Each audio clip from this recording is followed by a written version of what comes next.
What is going on, guys? Today we will be going over day 3 fragrances. I got my discovery set about a few days ago, and I have been testing these out on paper. I haven't given them somewhere on skin except one. Now, unfortunately, I did break two of them as I was opening up the box the other day. I opened it and two of them just fell off on the ground and they broke. I have tile floor, and unfortunately, like I said, they just splattered all over the floor. So I'm only gonna be able to go over 6 of them. It was 8 total, but I only have 6. But nonetheless, I'm gonna make the best out of it. So without further ado, let's start off with the one that I have gave it somewhere, and that would be Ámbar Dominicano. This guy right here, and here are the rest. Now, Ámbar Dominicano to me is a very mature scent. It definitely opens up very fizzy Coca-Cola-ish with some nice freshness, citruses off the top coming from the lime, and also this nice passion fruit mix in there with the lavender, giving it this nice, airy freshness, but not entirely to the point where it overpowers the Coca-Cola fizziness and the lime. Soon after, you get some cinnamon and some rum, and that's where I think this starts to shine a lot more once giving it some, like, a good 2 minutes to head into the base. I'm sorry, the mid.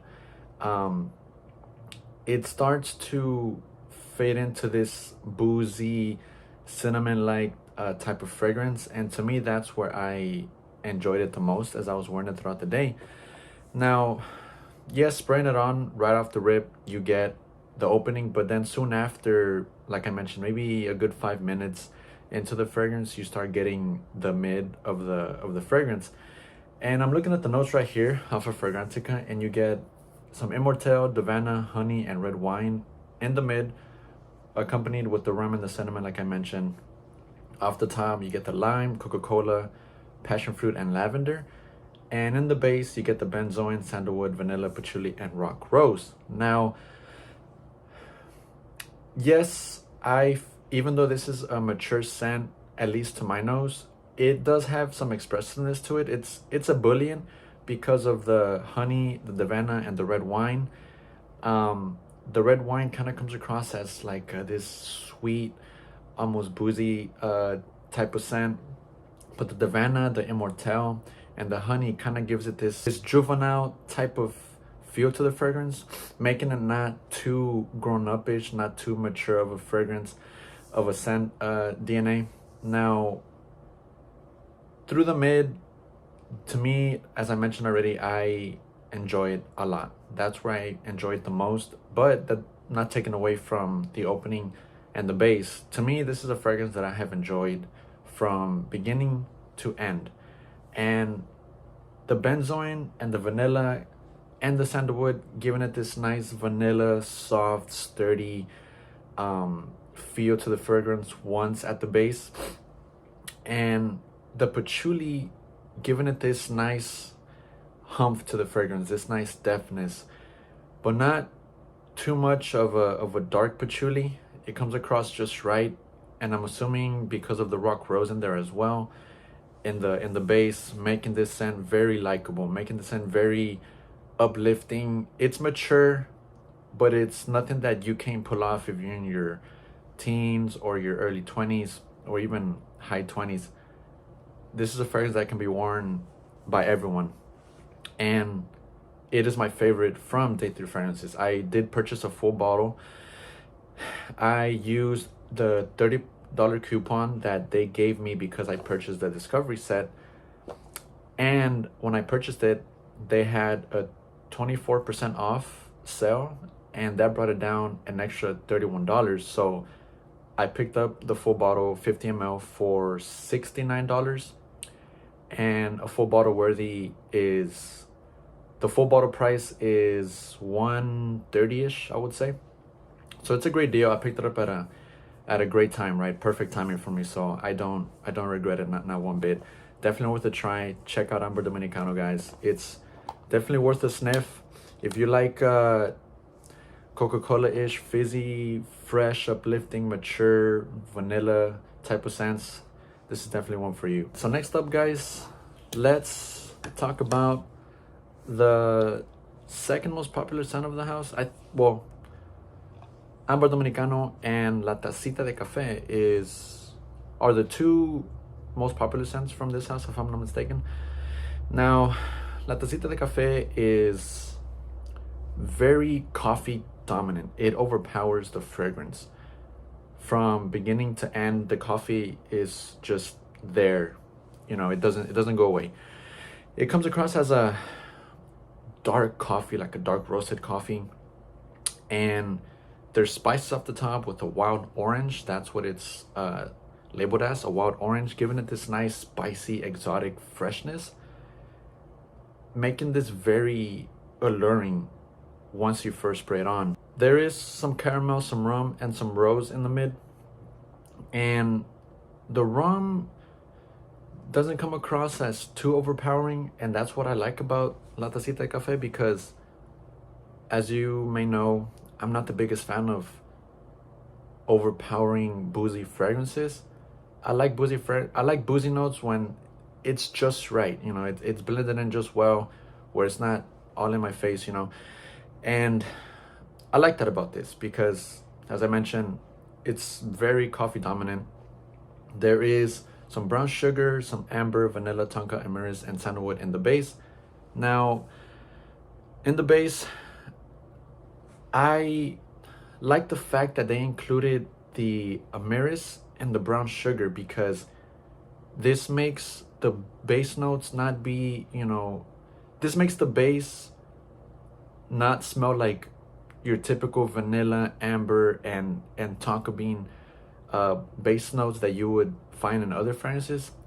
Because to me, the typical amber, vanilla, and tonka bean bases and other fragrances just tend to be, you know, a bit boring for me. They don't smell bad, but it doesn't gravitate to me as much. Like if I see amber, tonka, and vanilla at the base, I'm not going to enjoy it as much, because that tends to be, you know, a trend with a lot of fragrances nowadays, because it's a very likable, you know, blend or mix of notes, right? But I've smelled it so many times where I'm just too familiar with those types of base notes. So I'm glad that they included the amyris and the brown sugar in here, because the amyris gives it this the most minute, piney, almost balsamic feel, like almost like a greenness to it.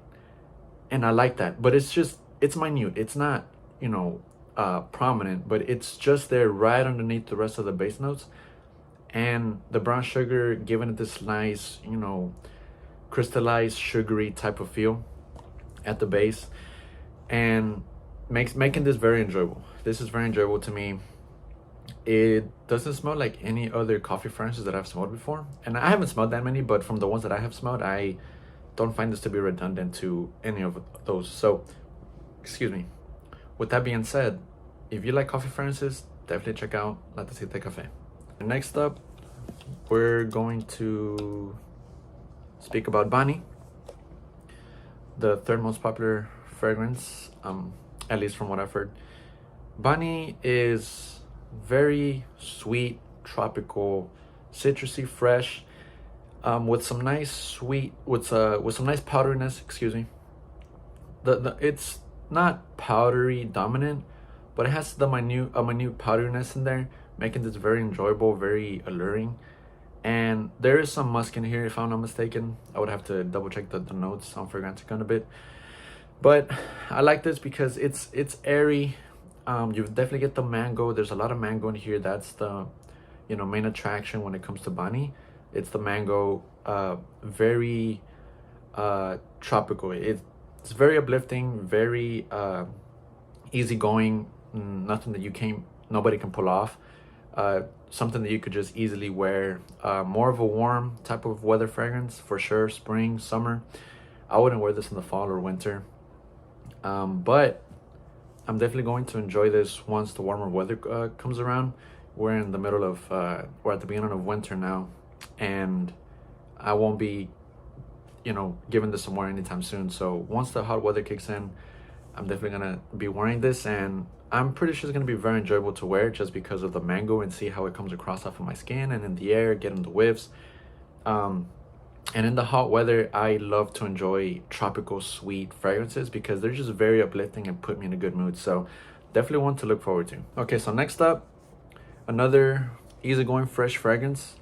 It's called Del Mar. Now, Del Mar, again, it's another easygoing fragrance, very fresh, citrusy, uplifting, airy type of scent. But this is more of a white floral, almost dominant type of fragrance. There is some marine notes in here, or sea notes, one or the other, making this almost an aquatic fragrance. Not entirely, but just the most minute aquaticness in here. But to me, this is nothing too crazy, nothing to get excited about. It smells good, don't get me wrong. It's fresh. It's something you can just easily pick off of your shelf of fragrances and just spray on as you go about your day. And again, another spring summer fragrance that I will give this somewhere. I will give this somewhere just because I'm pretty sure, based off of the texture strip, I'm not getting the full experience. So once the hot weather comes around, I'm gonna be giving Del Mar and Bani some more wear. But one thing that I will say is that the muskiness in here, I enjoy. Once it starts to dry down, I love musk in a fragrance because to me, musk has always been a note that I tend to enjoy. So if I see musk, it's gonna grab my attention. So Del Mar, another easygoing fragrance.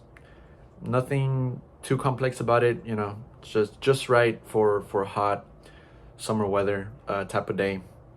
So once that time comes around, I'm gonna be giving this some more for sure. Next up, let's talk about Sayless. And Sayless is one that didn't really intrigue me as much, just because it's too violet and iris dominant, and I'm not the biggest fan of very pungent, overpowering violet and iris notes in a fragrance. Now, it definitely reminded me of your other big iris fragrances like Valentino Uomo Intense and Dior Homme Intense and Parfum and all the other ones. This comes across as very powdery as well. Powdery is definitely dominant in here. Powderiness, iris, violet, it's the main show here. It doesn't smell bad. If you're a big iris lover and violet and powderiness, this is gonna be for you. It's funny because there is citron and some other citruses in here off the top, but I don't get that. I don't get that off the paper strip.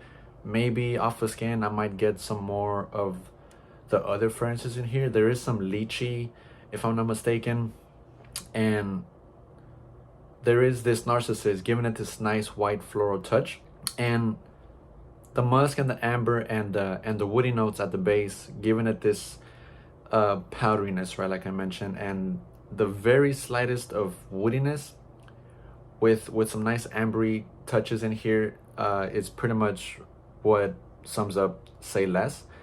Now, will I give it somewhere? I'm not too sure. I don't see myself wearing this at all. I tend to step away from floral dominant fragrances when it comes to white florals or iris or violet. It's too much for me. It's too overbearing. But this is just my personal opinion. This is just my preference.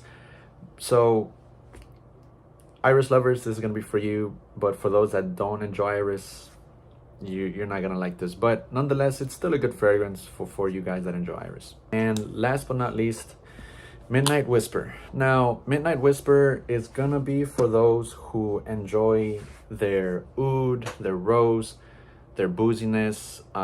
That's pretty much what sums up Midnight Whisper. Now, that's not the star of the show. There's also some vanilla, some amber, some musk in here. There's some citruses off the top. So, you know, it's your typical blend of oud, boozy, and rose. So I couldn't get too excited about this when I first sprayed it on paper. It smells good, don't get me wrong, but you know, it's nothing groundbreaking. You know, there is sandalwood giving it this nice sturdy softness to it. Sweet, boozy, vanilla-like, ambery at the base, with some woodiness, some freshness off the top. It's how I would describe Midnight Whisper. Straightforward, you know, you definitely pick up each and every one of those notes, starting from the opening all the way down to the base. But enjoyable. It's an enjoyable DNA. You know, you can't go wrong with booziness and oud and rose. You know, it's a trend nowadays. So yeah, if that's your go-to, if those are your types of scents, you're gonna enjoy this for sure. I can't really compare this to anything else. So you might pick up on certain aspects of other fragrances in here, but not too redundant. So you know, that's one takeaway from this. You know, a positive takeaway, right? So Midnight Whisper, for you guys that love oud, rose, and booziness, check this out. Now, I will say that for the most part, I really enjoy these fragrances because, except from one or two, none of them really reminded me of anything else that I've smelled. You know, I'm no expert, but from the fragrances that I have smelled, and I tend to smell a lot of fragrances when I go out and test them out. None of these reminded me of much more, except for one or two, like I mentioned. So Day 3 Fragrances is definitely a house that has grabbed my attention, and I'm looking forward to whatever else they're gonna put out. I know they do have a new fragrance. It's available for pre-order. I can't remember the name off the top of my head, but definitely sounds right up my alley, based on what I've seen online. So I can't wait to check that one out. But that concludes the end of the video, guys. If you enjoyed it, leave a like, consider subscribing. It would really mean the world to me. Until next time, guys, take care.